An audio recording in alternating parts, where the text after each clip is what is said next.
موضوع الدرس في مذمة الافتخار بالأنساب سورة الحجرات تفسير ابن كثير. الحمد لله رب العالمين والصلاة والسلام على أشرف الأنبياء وسيد المرسلين سيدنا محمد وعلى آله وأصحابه أجمعين. اللهم صل على سيدنا محمد وعلى آل سيدنا محمد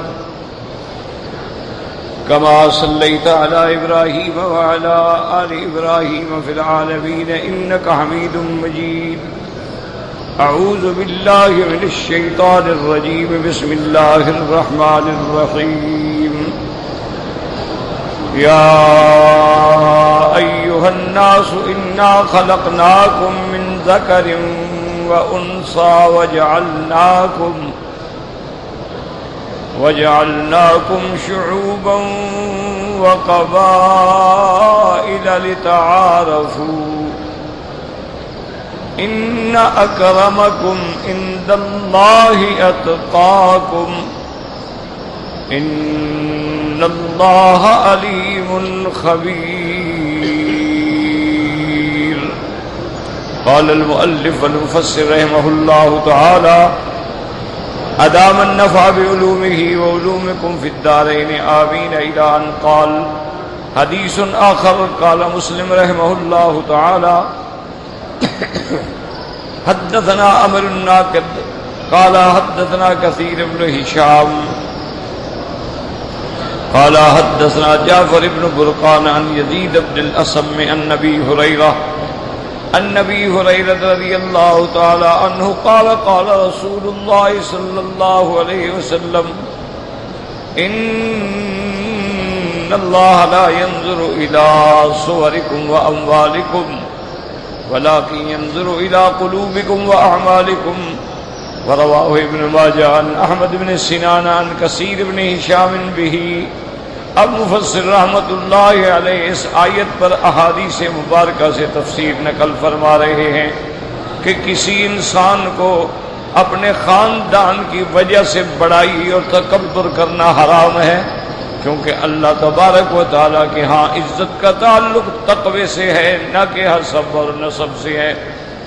حضرت مسلم رحمت اللہ علیہ نے اس حدیث کو روایت فرمایا.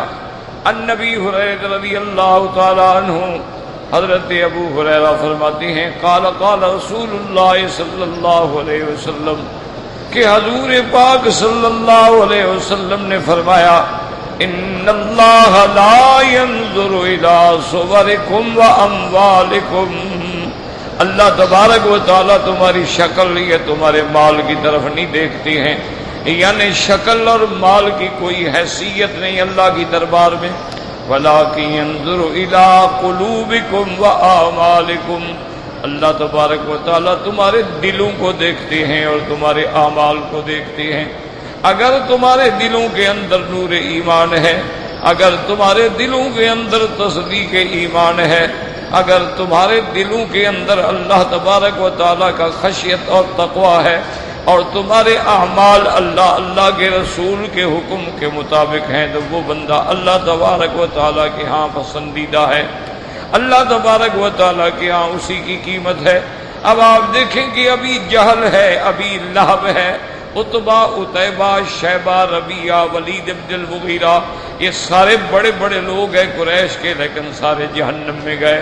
کسی کو کوئی نسب نہیں بچا سکا، کسی کو کوئی خاندان نہیں بچا سکا، کوئی قومیت نہیں بچا سکی، کوئی دولت نہیں بچا سکی. اگر دولت ذریعہ ہوتی نجات کا تو نمرود کبھی ہلاک نہ ہوتا، اگر اقتدار اور طاقت ذریعہ ہوتی نجات کا تو فرعون کبھی برباد نہ ہوتا، اگر حسن و جمال کوئی ذریعہ ہوتا تو پھر ابھی جہل کبھی برباد نہ ہوتا. بڑا خوبصورت لمبا چوڑا جوان تھا، لیکن جہنم کا ایندھن بن گیا. تو اللہ تمہاری شکلوں کو نہیں دیکھتے ہیں. یاد رکھیں جیسے اللہ نے کسی کو اگر خوبصورت بنایا ہے تو شکر کرے، فخر نہیں، اس کو شکر کرنا چاہیے. اور اگر کسی کو اللہ نے بدصورت بنایا ہے تو صبر کرے کہ یہ اس کے اپنے ہاتھ میں کچھ نہیں ہوتا. اگر اللہ نے تمہیں کسی اچھے خاندان میں پیدا کیا ہے تو شکر کرو، یہ معنی نہیں کہ تم اس پہ اکڑ جاؤ یا اتراؤ یا فخر کرو۔ اب فرماتے ہیں حدیث آخر وقال الامام احمد حدثنا وکیع عن ابی ہلال عن بکر نبی ذر رضی اللہ تعالی عنہ قال ان النبي قال انظر فانك لست بخير من احمر ولا اسود الا ان تفضحوا بتقوى الله تبارك وتعالى اللہ۔ حضرت ابی ذر رضی اللہ تعالی عنہ نے فرمایا کہ میرے مدنی پاک نے فرمایا کہ غور کرو، تم کسی گورے کی کالے پہ افضلیت نہیں، بلکہ یہ دیکھا جائے گا کہ کون اللہ تعالی سے زیادہ ڈرنے والا ہے، زیادہ تقوی اختیار کرنے والا۔ حدیث آخر وقال الحافظ ابو القاسم الطبرانی حدثنا ابو عبیدہ عبد الوارث بن ابراہیم العسکری قال حدثنا عبد الرحمن بن عمرو بن جبلہ قال حدثنا عبید بن حنین الطائی سمعت محمد بن حبیب بن خراش الاسری يحدث عن نبی رضی اللہ تعالی عنہ انه سمع رسول اللہ صلی اللہ علیہ وسلم يقول المسلمون اخوة لا فضل لأحد على أحد الا بالتقوى۔ اس حدیث مبارک میں آتا ہے کہ میرے مدنی محبوب صلی اللہ علیہ وسلم نے فرمایا کہ یاد رکھو تمام مسلمان جو ہیں وہ بھائی ہیں، سب کا ماں باپ ایک ہے۔ لا فضل لأحد على أحد، کسی کو کسی پہ فضیلت نہیں ہے مگر تقوی کے ساتھ۔ جو زیادہ متقی ہوگا، جو زیادہ اللہ تعالی سے ڈرنے والا ہوگا، اس کا زیادہ سے زیادہ اللہ کے ہاں مرتبہ و مقام ہوگا۔ حدیث آخر قال ابو بکر البزار فی مسندہ حدثنا احمد بن یحییٰ الکوفی قال حدثنا الحسن بن الحسین قال حدثنا قیس بن ربیع شبیب بن ارکدۃ عن المستدل بن حسین حذیفہ رضی اللہ تعالی عنہ قال قال رسول اللہ صلی اللہ علیہ وسلم کلکم بنو آدم و آدم خلق من تراب۔ حضور نے فرمایا تم سب کے سب آدم کی اولاد ہو اور آدم کو اللہ تبارک و تعالی نے مٹی سے پیدا فرمایا ہے۔ وَلَيَنْتَهِيَنَّ قَوْمٌ يَفْخَرُونَ بِآبَائِهِمْ أَوْ لَيَكُونَنَّ أَهْوَنَ عَلَى اللَّهِ تَعَالَى مِنَ الْجُعْلَانِ۔ آپ نے فرمایا خبردار بعض قومیں جو ہیں اپنے آباء و اجداد پہ فخر کرتی ہیں کہ میں فلاں باپ کا بیٹا ہوں، میں فلاں خاندان سے تعلق رکھتا ہوں۔ آپ نے فرمایا ان کو اس تفاخر سے ہٹ جانا چاہیے۔ کبھی ایسا بھی ہوتا ہے کہ اس فخر کرنے والے کی قیمت اللہ کے نزدیک اس گندے کیڑے کے برابر بھی نہیں ہوتی جو اپنے پشت پہ گندگی اٹھا کے پھرتا ہے۔ تو اللہ تبارک و تعالیٰ کے نبی نے فرمایا کہ خبردار اپنے خاندانوں پہ نہ اکڑ دکھایا کرو۔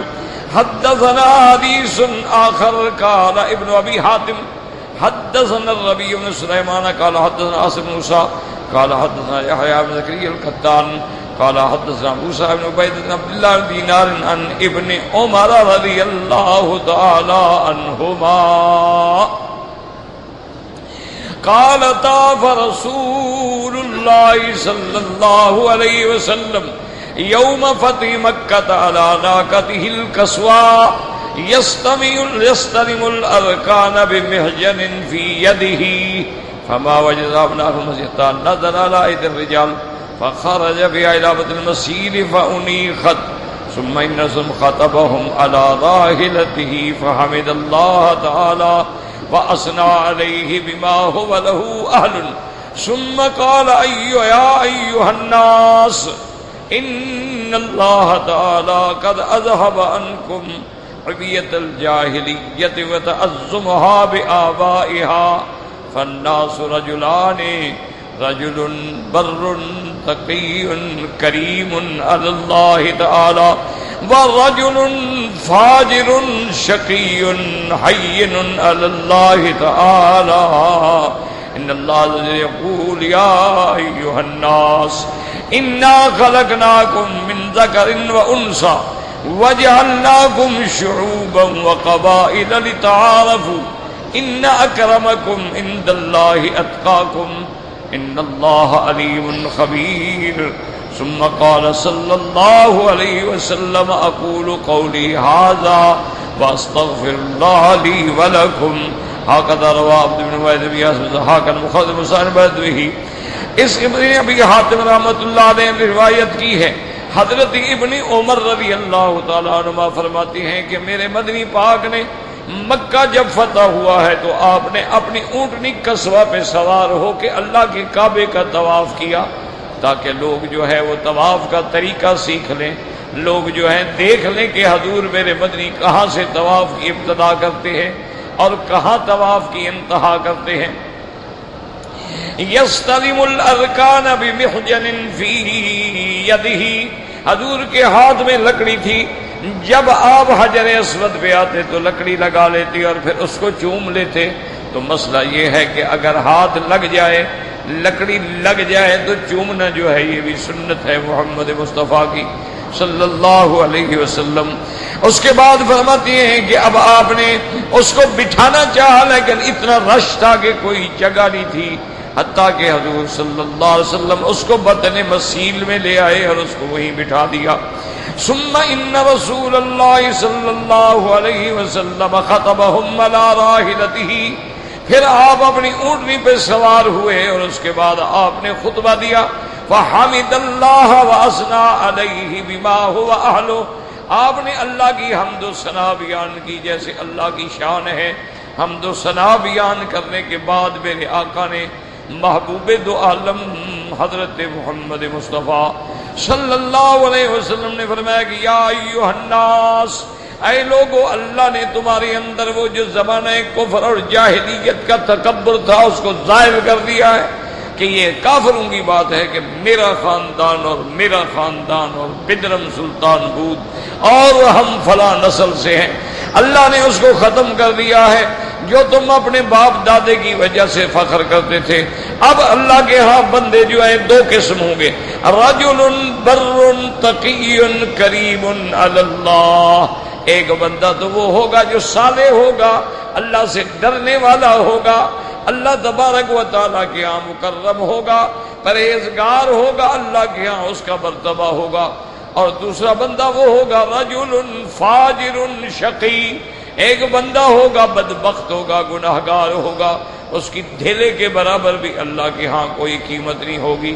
ان اللہ عز و جل یقول یا ایھا الناس انا خلقناکم من ذکر و انثی وجعلناکم شعوبا وقبائل لتعارفوا ان اکرمکم عند اللہ اتقاکم.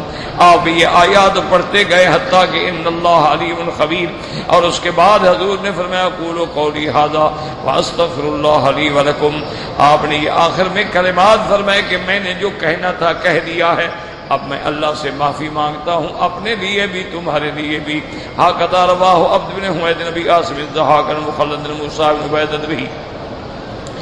حدیث آخر قال الامام احمد حدثنا يحيى بن اسحاق قال حدثنا ابن حية عن الحارث بن يزيد عن علي بن رباح عن عقبة بن عامر رضي الله تعالى عنهما قال ان رسول الله صلى الله عليه وسلم قال ان انصابكم هذه ليست بمصبة على احد كلكم بنو آدم طف الصاع لم يملؤوه ليس لأحد على أحد فضل إلا بدين وتقوى وكفى بالرجل أن يكون بذيا بخيلا فاحشا.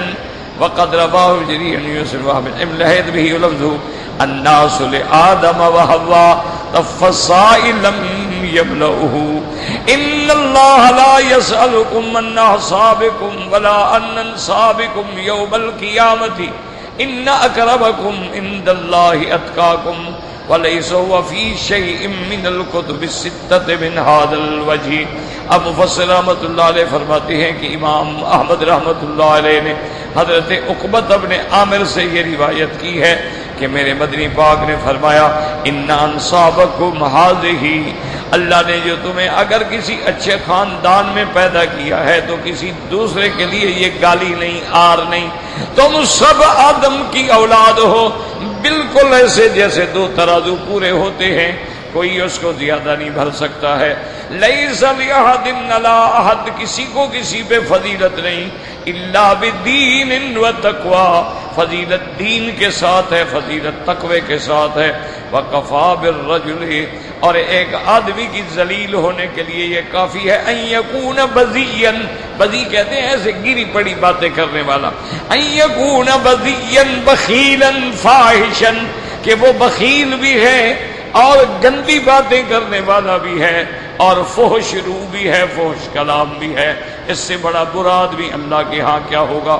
اور ایک دوسری روایت میں آتے ہیں الناس لآدم و حوا، تمام مخلوق آدم و حوا کے بیٹے ہیں. تفصا، جیسے ایک برابر کا پلڑا ہوتا ہے. ان اللہ لا یسألکم عن اصحابکم ولا عن انسابکم، قیامت والے دن اللہ تم سے یہ نہیں پوچھے گا کہ تمہارا حسب کیا ہے، تمہارا نسب کیا ہے، تمہارا خاندان کیا ہے، تمہارا قومیت کیا ہے. ولیکن ان اکرمکم عند اللہ اتقاکم، اللہ کے ہاں سب سے زیادہ عزت والا وہ ہے جو سب سے زیادہ ڈرنے والا ہے، سب سے زیادہ اطاعت کرنے والا، سب سے زیادہ فرما برداری پہ چلنے والا. اللہ تبارک و تعالیٰ کے ہاں اس بندے کا بہت بڑا مقام ہے. لیکن مفسر فرماتے ہیں رحمت اللہ علیہ کہ میں نے یہ روایت جو ہے کتب ستہ کے اندر یعنی سیاہ ستہ کی کسی کتاب میں نہیں پڑھی ہے.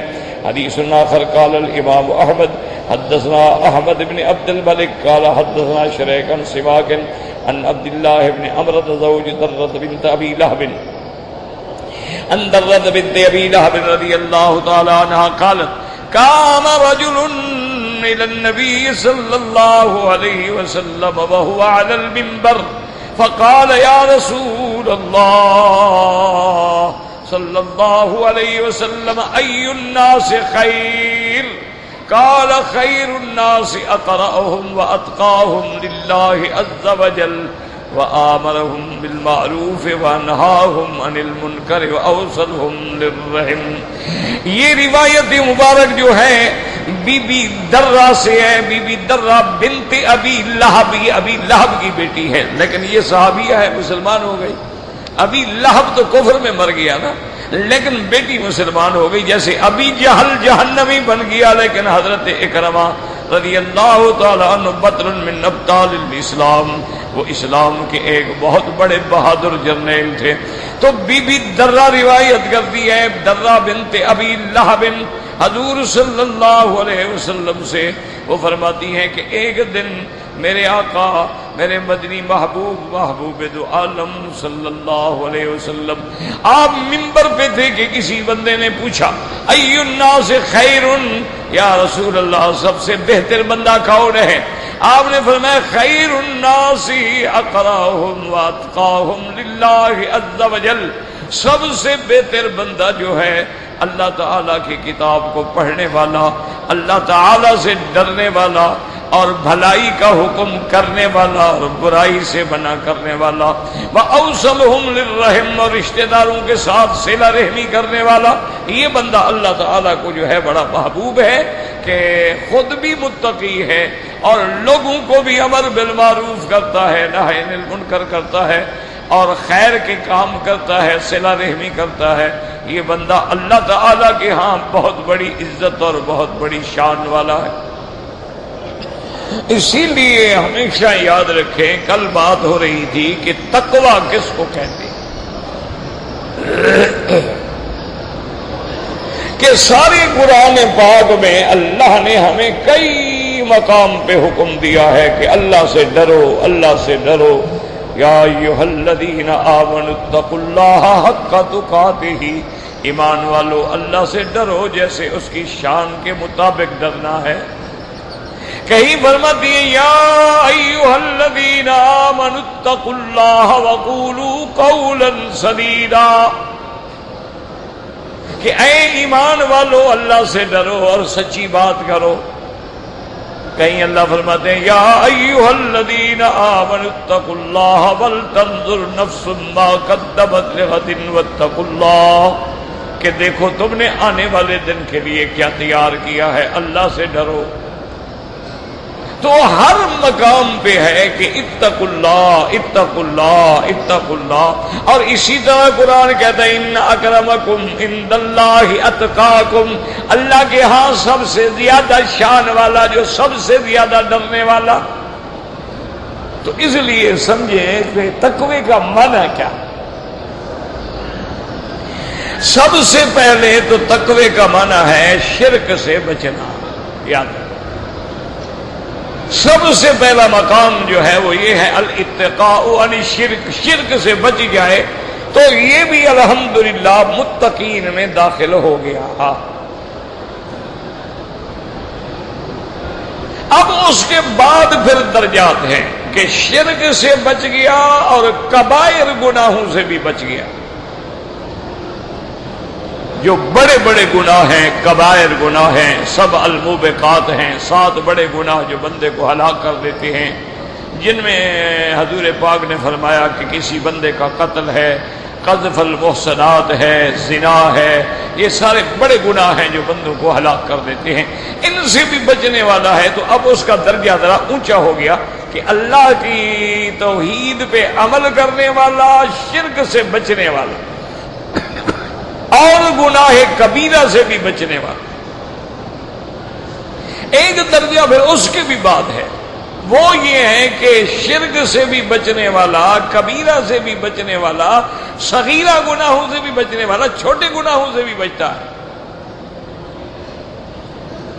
اسی لیے میرے محبوب نے، محبوب دو جہان نے، بی بی عائشہ صدیقہ بنت صدیق رضی اللہ تعالی عنہا کو فرمایا تھا یا عائشہ ایاک و محقرات الذنوب، کہ بی بی عائشہ خبردار، یہ نہ کہنا کہ یہ چھوٹا گناہ ہے، چھوٹا گناہ ہے، یہ چھوٹے گناہوں سے بچنا.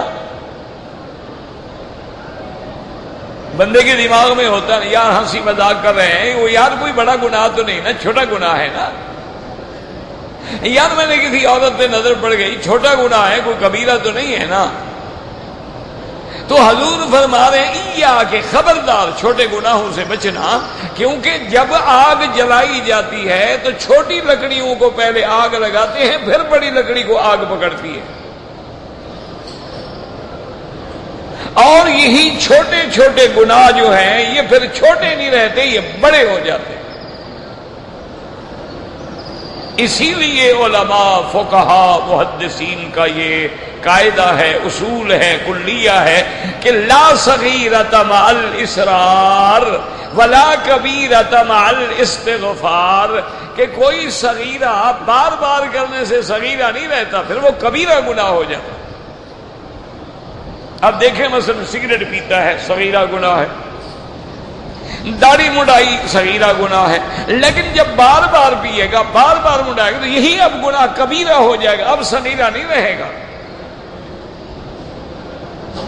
جب صغیرہ گناہ پہ اصرار ہو جائے تو وہ پھر صغیرہ نہیں رہتا، وہ بڑا ہو جاتا. تو اب تقوی کا کیا معنی ہوا؟ شرک سے بھی بچنے والا، کبائر سے بھی بچنے والا، صغائر سے بھی بچنے والا. اور ایک اور بڑا بلند و بالا رتبہ ہے، مقام ہے اولیاء اللہ کے نزدیک، وہ کہتے ہیں اللہ کے سوا سب سے بچنے والا، اس کو اللہ کے سوا کسی کا فکر ہی نہیں، کہ جب دیکھو بس اللہ ہی کا فکر ہے اور کچھ نہیں. زبان پہ ذکر ہے اور فکر ہے، ایک لحظے کے لیے بھی اس کی زبان بند نہیں ہوتی، اللہ کا ذکر جاری ہے. ہمارے اپنے علاقے میں ایک حافظ قرآن تھے، فوت ہو گئے، اللہ مغفرت فرمائے. اس کی زبان پہ قرآن پاک ایسا چڑھا ہوا تھا کہ وہ ساتھیوں سے بتلاتے تھے کہ میں جب حمام میں جا کے بیٹھتا ہوں تو مجبوراً میں اپنی زبان کو پکڑ کے بیٹھتا ہوں کہ وہاں بھی وہ قرآن شروع ہو جاتا ہے. اور استنجا کرتا ہوں تو زبان کو دانتوں میں دبا لیتا ہوں کہ کہیں قرآن کی آیت نہ نکل جائے. یعنی اتنا اللہ نے قرآن کو جاری کر دیا ہے کہ ہر وقت قرآن ہے. اب اسی سے آپ اندازہ فرمائیں نا کہ امام بخاری رحمت اللہ علیہ نے 6 لاکھ حدیثوں کا مطالعہ کیا، 6 لاکھ حدیثوں کے روایات کو دیکھا، اسماء الرجال کو دیکھا، ان کے متون کو دیکھا، اور اس کے بعد اس میں سے 2600 حدیثوں کا انتخاب کیا، اور پھر ہر حدیث کے لیے غسل فرمانے کے بعد خوشبو لگا کے 2 رکعت نماز پڑھ کے اللہ سے دعا مانگ کے پھر ایک حدیث لکھی۔ اندازہ کرو کہ ان کا سارا وقت کس چیز میں گزرتا ہوگا۔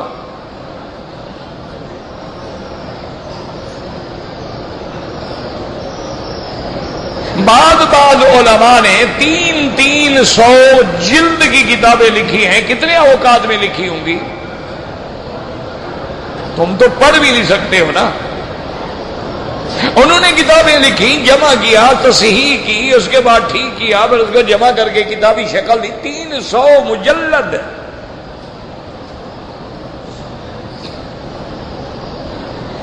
اتنی بڑی محنت کرنے والے جو ہیں تو خود اندازہ لگا لو کہ ان کی زندگی کا 24 گھنٹے جو ہے وہ حدیث میں گزرتے تھے۔ یہ مقام ہے۔ اچھا، مقام تقوی کا معنی کیا ہے اب سمجھو۔ ایک دن سیدنا امیر المومنین حضرت عمر بن الخطاب الناطق بالحق والصواب ثانی الخلفاء وزیر النبی المصطفیٰ رضی اللہ عنہ وارضا، آپ نے حضرت ابی بن کعب سے پوچھا کہ حضرت مجھے یہ بتائیں تقوی کا معنی کیا ہے؟ یہ تو ہم سمجھتے ہیں ڈرنا، اللہ سے ڈرنا، اللہ سے ڈرنا، کیا معنی؟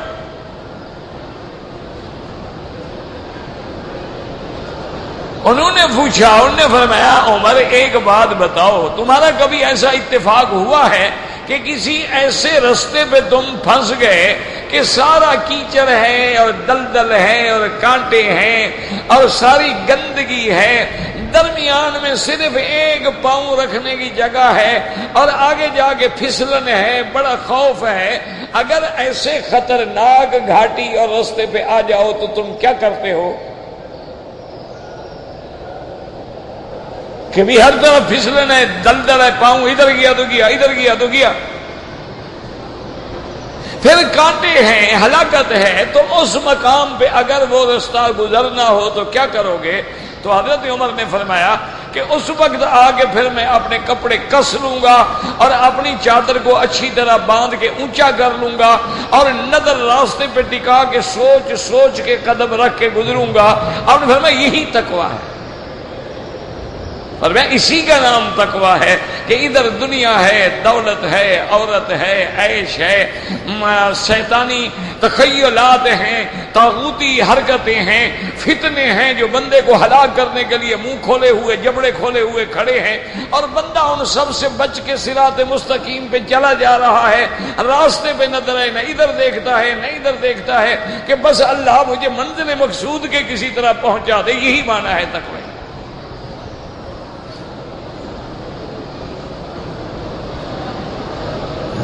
اور سچی بات ہے، آپ دیکھ لیں کہ آج کے دور میں ایمان سے کہیں، اسلام پہ قائم رہنا، دین پہ قائم رہنا، اسلامی شکل بنانا، اسلامی لباس پہننا، اسلامی آداب کے مطابق حلال کھانا، حرام سے بچنا جو ہے ایمان سے کہیں وہ اتنا مشکل ہے یا نہیں ہے؟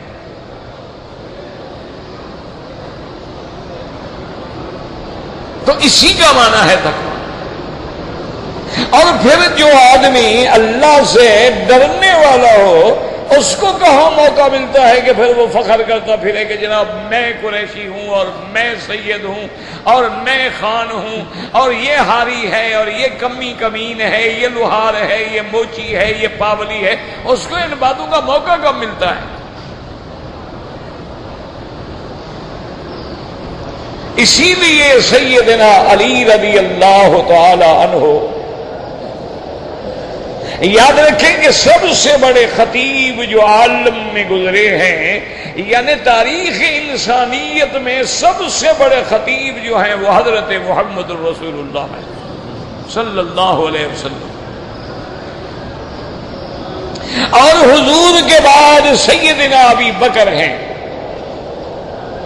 اور تیسرے نمبر پہ خطیب جو ہیں وہ سیدنا علی ہیں۔ اچھا خدا کی شان دیکھیں، چوتھے نمبر کا خطیب جو ہے وہ حجاج بن یوسف ہے، ظالم ہذہ الامہ، جو اس امت کا سب سے بڑا ظالم ہے۔ حجاج بن یوسف یعنی حضور کی امت کا سب سے بڑا ظالم، جس نے سینکڑوں لوگوں کو قتل کر دیا اور ہزاروں کو جیلوں میں ڈال دیا، اور عبداللہ ابن زبیر جیسا آدمی جو بی بی اسماء کا بیٹا ہے اس کو اللہ کے حرم میں سولی پہ لٹکا دیا، اتنا بڑا ظالم۔ لیکن خدا کی شان دیکھو، یہ جو تم قرآن شریف پڑھ رہے ہو نا، اس پہ جو زبر زیر آراب ہیں یہ حجاج نے لگائے تھے، اس کا ثواب تو اس کو ملے گا نا، ورنہ عربوں کو تو ضرورت نہیں تھی نا، وہ لکھیں گے یہاں ضمہ ہے، یہاں زبر ہے، یہاں فتح ہے، یہاں کسر ہے، یہاں شد ہے، یہاں مد ہے، ان کو کیا ضرورت، وہ تو جانتے ہیں پڑھنا۔ ہم لوگ تو ایک لفظ بھی نہ پڑھ سکتے، ہمیں کیا پتا ہوتا کہ الحمدللہ رب العالمین کیسے پڑھتے ہیں ہم؟ تو یہ آراب دینے والا حجاج ہے، اور عجیب آدمی تھا وہ، بہت بڑا دنیا کا خطیب تھا، اور اتنا حساس تھا کہ جب آپ کے سندھ کے علاقے سے دو مسلمان لڑکیوں نے خط لکھ کے بھیجا کہ راجہ طاہر نے ہمیں اپنی قید میں رکھا ہوا ہے اور ہماری عصمت دری کر رہا ہے، ہم مسلمان لڑکیاں ہندوؤں سے اپنی ذلت اور بے عزتی برداشت کر رہی ہیں، ہمارا کوئی بھائی نہیں جو ہمیں چھڑائے۔ تو حجاج نے وہ خط پڑھ کے اپنے بھتیجے داماد محمد ابن قاسم کو، جس کی عمر 16 سال تھی، اس کو فوج دے کے بھیجا کہ ان لڑکیوں کو جا کے برآمد کرو اور راجہ طاہر کی حکومت کی اینٹ سے اینٹ بجا ڈالو۔ محمد ابن قاسم یہاں سے اندازہ کرو بغداد سے اونٹوں کے قافلے لے کر سفر کرتا ہوا کرتا کرتا کرتا سندھ پہنچا اور جا کے راجہ طاہر کی طاقت کو ہمیشہ کے لیے ختم کر دیا۔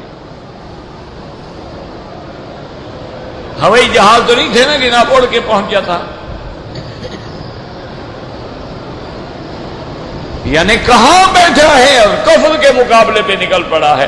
ہمارے بعد ہوائی جہاز بھی پھر بھی ڈرتے ہو، تم بھی سچے ہو، کروزر تمہارے ہاتھ میں نہیں ہے نا، ایک نٹ ڈھیلا ہو جائے تم تو گئے نا۔ کیوں؟ مسلمان تو فلمیں بنانا جانتا ہے نا، مسلمان تو کھانے بنانے جانتا ہے، پراٹھے سات طبق آسمان کے ہوتے ہیں، ان کے پراٹھوں کے بھی 7 طبق ہوتے ہیں۔ مسلمان کو تو ایک فکر ہے کہ 3 منزلہ لسی کا گلاس ہو، اس میں ایک پیڑا پڑا ہوا ہو اور کھویا پڑا ہوا ہو اور دودھ پڑا ہوا ہو، اور ڈکار دے کے پیٹ پہ ہاتھ پھیر کے الحمدللہ کہہ کے اٹھ کے چل پڑے، یہ مسلمان ہے۔ تمہیں تو یہ فکر ہے نا کہ جناب بریانی کیسے پکتی ہے، کڑھائی گوشت کیسے ہوتا ہے، چڑے کیسے پکتے ہیں، تمہیں تو یہ فکر ہے نا، تمہیں کیا پتا، تمہیں کیا کفر کا مقابلہ کرنا ہے بے وقوف آدمی۔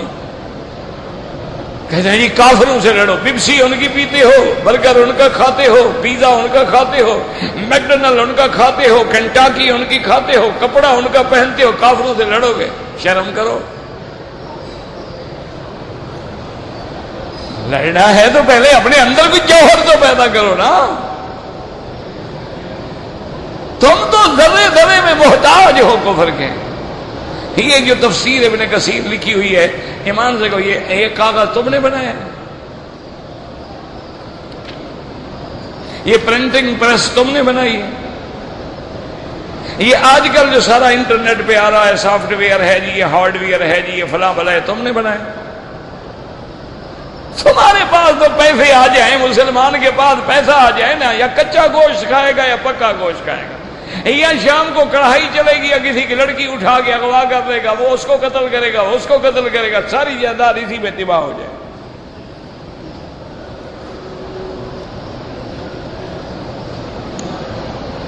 اور پھر فخر کرتے ہیں جی فلاں نے، جناب محبت یہ ہوتی ہے نا، عشق میں آ گئے سینکڑوں بندے مارے گئے، یعنی کہ حرام موت مارے گئے، دونوں جہنم میں گئے۔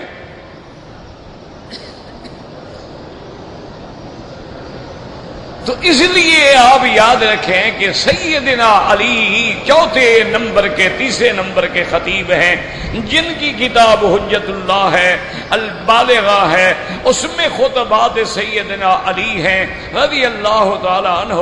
تو انہوں نے اپنے خطبے میں لکھا ہے کہ عجبت لرجل، آپ نے فرمایا مجھے تعجب آتا ہے اس بندے پر جو پیشاب کی جگہ سے 2 دفعہ نکلا ہے اور پھر بھی اکڑتا ہے۔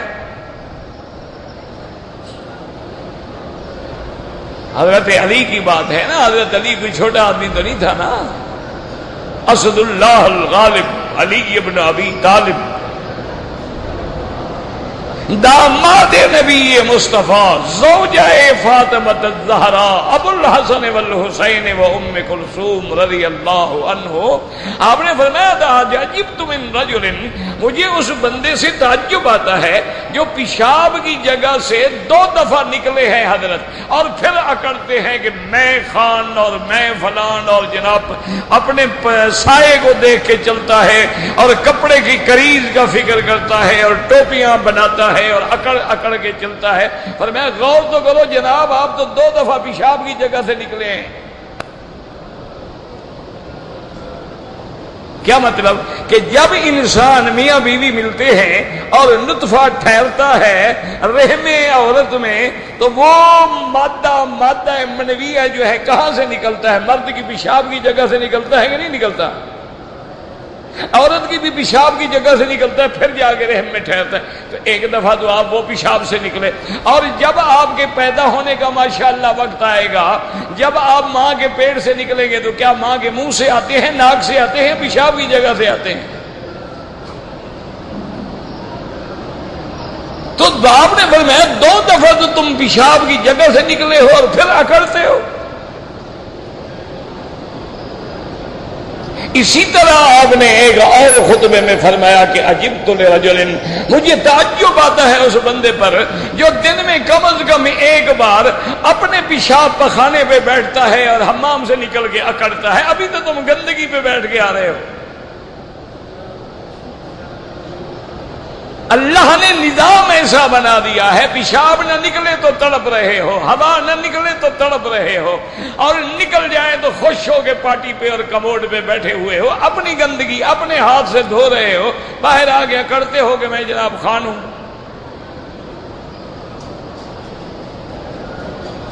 فرمایا کوئی شرم تو کرو، کچھ لحاظ تو کرو۔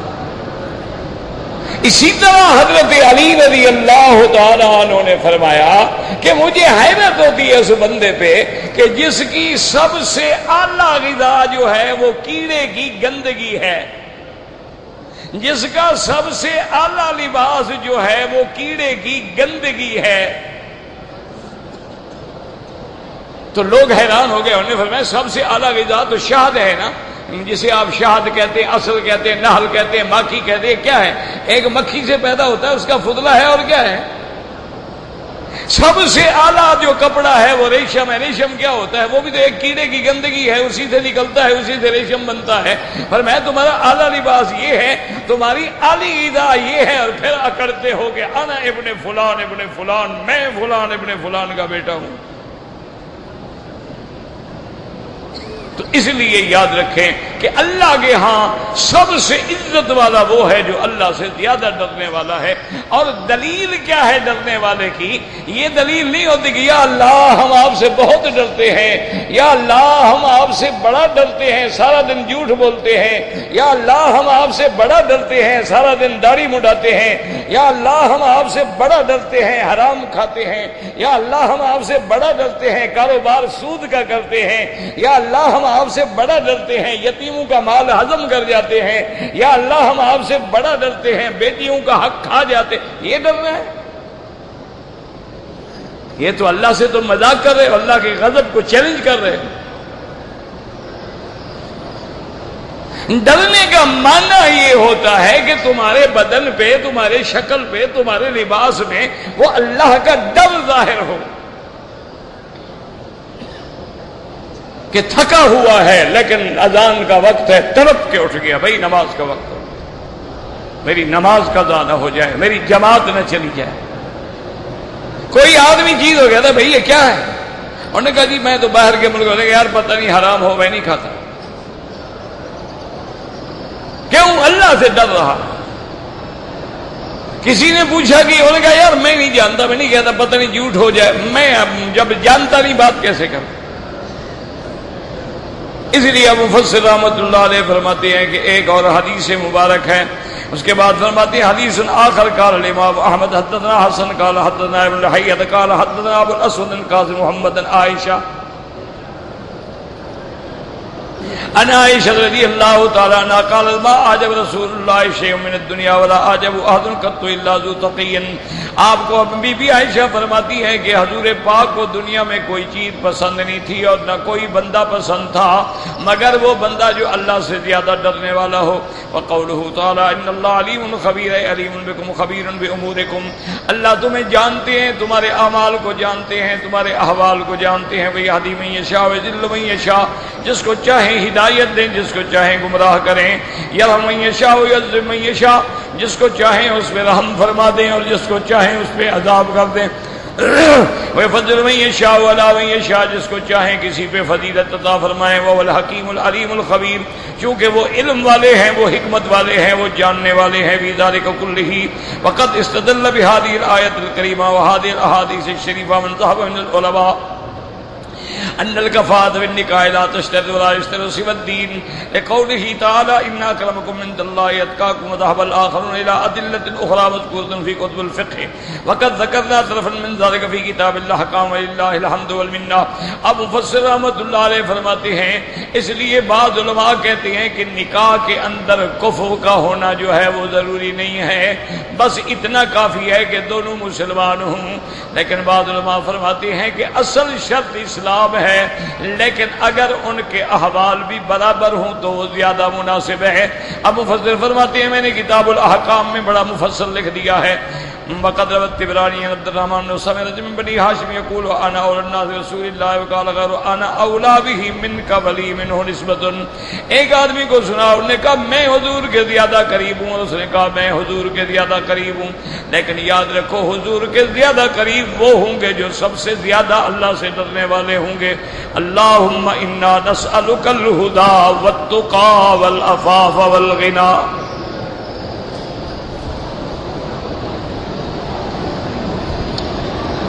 کہتے جی کہ میاں بیوی ایک دوسرے کا بدن دیکھ سکتے ہیں. کیوں نہیں دیکھ سکتے جی تمہاری بیوی ہے مسئلہ نہیں دیکھو اور ضرور فائدہ اٹھاؤ. بس اللہ معاف کرے دعا کرو اللہ میرے نوجوانوں کو اس فلم کے اور کیبل کے اور اس انٹرنیٹ کے عذاب سے بچائے. ویسے شرعاً دیکھنا جائز ہے مسئلہ سمجھو لیکن جو حیا والے ہیں بی بی عائشہ فرماتی ہے میں نے زندگی میں حضور کا بدن نہیں دیکھا. اور بی بی عائشہ فرماتی ہے واللہ ولا رأى منی. مجھے خدا کی قسم ہے حضور پاک نے بھی کبھی میرے بدن پہ نظر نہیں ڈالی. یہ ہے با حیا لوگوں کا مقام. اور بے حیا صرف دیکھتے نہیں ہیں وہ تو پیشاب بھی پیتے ہیں. دیکھنا کیا ہے دیکھنا تو پہلی ہی منزل ہے عام منزل ہے یہ تو مسئلہ ہی کوئی نہیں ہے. اب تو اور ترقی کر گئے آگے چلے گئے. حضرت علامہ انور شاہ کاشمیری محدث دہلوی رحمت اللہ علیہ کے بارے میں آتا ہے تاریخ میں ہے کہ آپ کی جب شادی ہوئی جوانی تھی شادی ہو گئی تو دوسرے دن دوستوں نے جو ان کے اس زمانے میں ہم عصر تھے کٹھے رہتے تھے کٹھے پڑھتے پڑھاتے تھے انہوں نے کہا شاہ جی آپ کی شادی ہو گئی لیکن آپ نے ہمیں کوئی سہاگ رات کا قصہ نہیں سنایا کہ رات کیسے گزری. شاہ جی کی آنکھیں سرخ ہو گئی. فرمایا کیا کہہ رہے ہو شرم نہیں آتی. میں کہا حضرت ہم نے کیا غلطی. کہنے لگا خدا کی قسم ہے اگر نکاح کرنا میرے نانے کی سنت نہ ہوتی میں کبھی نکاح نہ کرتا. ایک عالم کا یہی مقام ہے کہ عورت کے پیشاب کی جگہ پہ بیٹھا رہے لیکن سنت ہے آمنا باللہ کیونکہ اللہ نے ایک نظام کو چلانا ہے. کسی نے تار نکالی ہوگی حاجی صاحب کو جوش آ گیا ہوگا نا انا للہ و انا، حاجی وہ آرام تو آ نہیں سکتا نا جی، ان کے بس میں ہو تو ستون لے جائیں اپنے ملک میں۔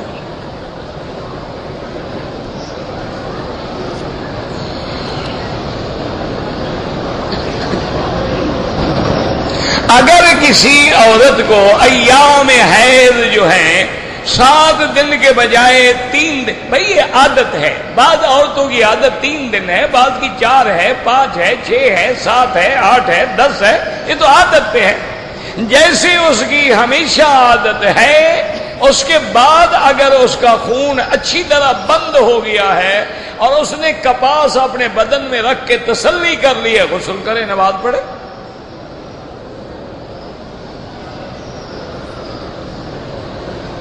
عورت حیض کی حالت میں ذکر کرے، تسبیح پڑھے، اللہ کا نام لے، بالکل کرے۔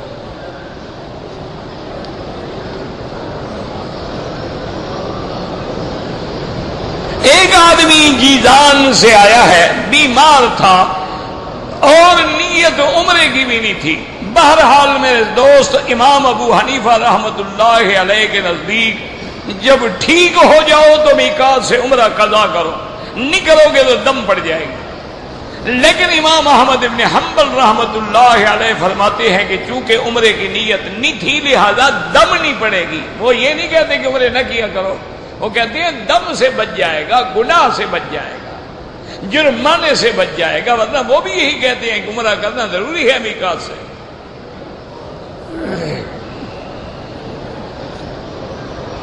والدہ کی طرف سے میں طواف کروں عمرہ کا، بالکل والدہ کی طرف سے عمرہ کرو، جو مرضی آئے نفلی عبادت کرو۔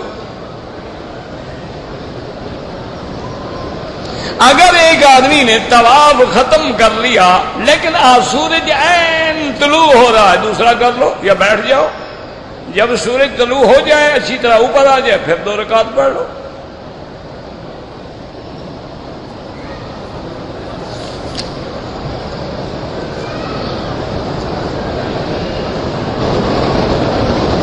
کہتے جی کہ میں نے جدے سے حج تمتع کا احرام باندھا، عمرہ کیا، حج کے سارے ارکان مکمل کیے، پہلے دن شیطان کو مارنے کے بعد میں نے طواف زیارت کر لیا، صفا مروہ نہیں کیا۔ میرا بھائی پہلے تو آپ کا حج تمتع ہو ہی نہیں سکتا۔ حج تمتع تو صرف ان کا ہوتا ہے جو میقات کے باہر سے آتے ہیں، جدے والوں کا یا مکے والوں کا تو تمتع ہوتا ہی نہیں ہے۔ ذالک لمن لم یکن اہلہ حاضر المسجد الحرام، تمتع ان کے لیے ہے جو آفاق سے آتے ہیں، تمہارا تو تمتع ہی نہیں تھا، غلط۔ دوسری بات یہ ہے کہ تم نے صفا مروہ نہیں کیا ہے، اس کے لیے تو گنجائش ہے کہ ابھی آ کر آپ ایک نفلی طواف کریں اور نیت کر کے کہ جو حج کی میں نے صفا مروہ دوڑی تھی ابھی دوڑ لیں، تو اس سے آپ بچ جائیں گے۔ لیکن وہ جو تمتع کیا ہے اس پہ آپ پہ ایک دم پڑ گئی، آپ کر ہی نہیں سکتے۔ مکے اور جدے والوں کا حج مفرد ہوتا ہے، تمتع اور قران ان کا ہوتا ہے جو باہر سے آتے ہیں۔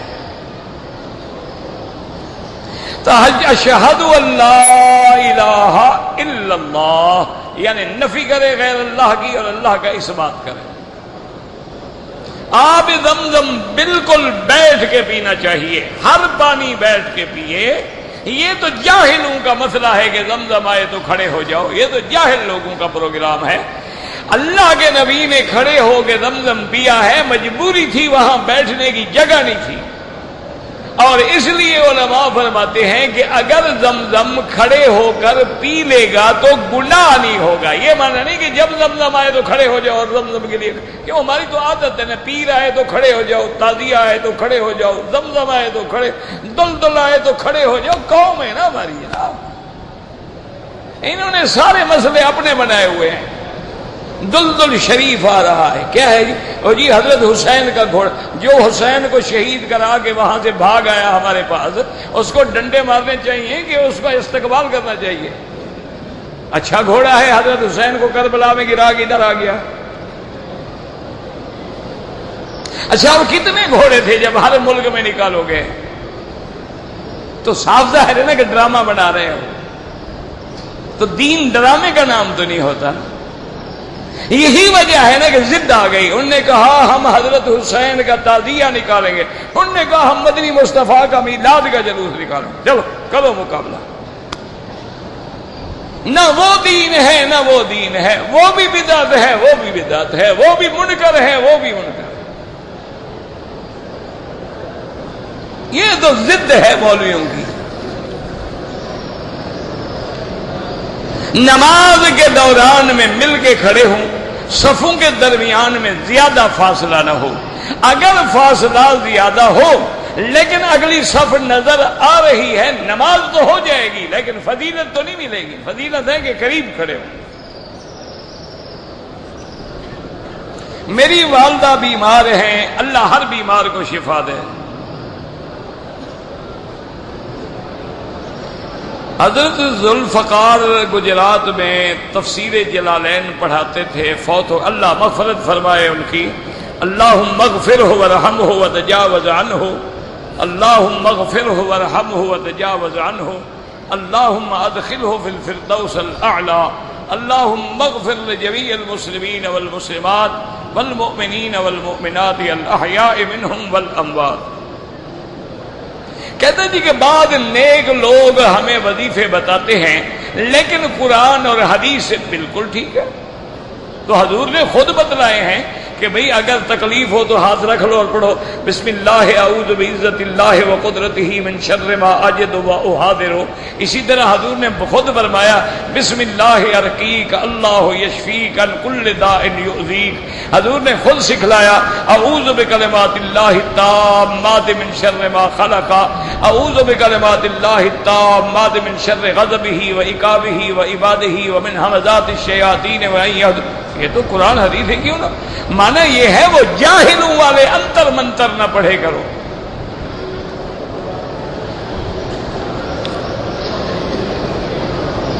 کہتے تھے عمرے پہ لوگ آتے ہیں وہ سامان بھی بڑا خریدتے ہیں تو خریدنا چاہیے, مکے والوں کو فائدہ پہنچاؤ ثواب ہوگا.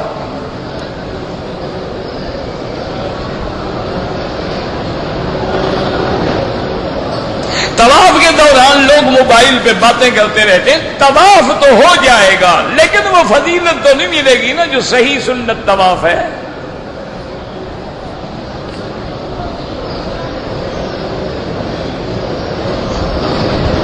اگر کوئی آدمی جادو کر کے دوسروں کی زندگیوں کو خراب کرتا ہے, جادو کرنا, جادو سیکھنا, جادو پہ عقیدہ رکھنا کافر ہو جاتا ہے بندہ. اور ایسے لوگوں کا علاج یہ ہے کہ گھر میں سورۃ البقرہ رات دن پڑھ کے تلاوت کیا کرو, انشاءاللہ کوئی جادو, کوئی شیطان, کوئی جن نہیں قبضہ کرے گا.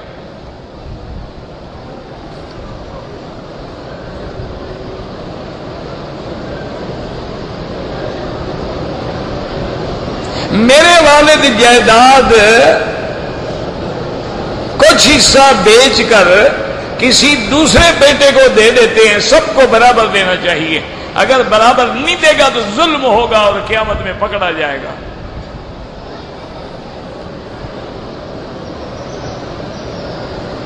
میں نے عمرہ کیا والدہ کے ساتھ, ہم دونوں نے طواف اور صفا کر لیا.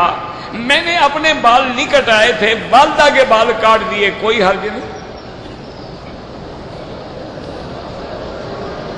حضرت خواجہ خانم صاحب اللہ شفائے کاملہ صحت عاجلہ عطا فرمائے, میں نے پرسوں فون پہ بات کیا تھا, الحمدللہ کمزوری ہے, اللہ شفائے کاملہ دے.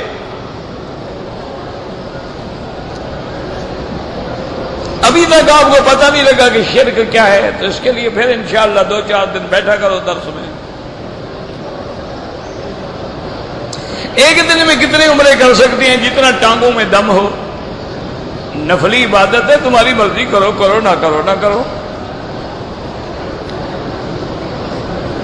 ایک آدمی نے عمرہ کیا, سر نہیں منڈایا, احرام کھول دیا, کپڑے پہن لیے. اگر کپڑے پہنے ہوئے پورا دن گزر گیا, اب سر بھی منڈائے اور ایک بکری دم بھی ادا کریں. ربنا تقبل منا انک انت السمیع العلیم وتب علینا انک انت التواب الرحیم.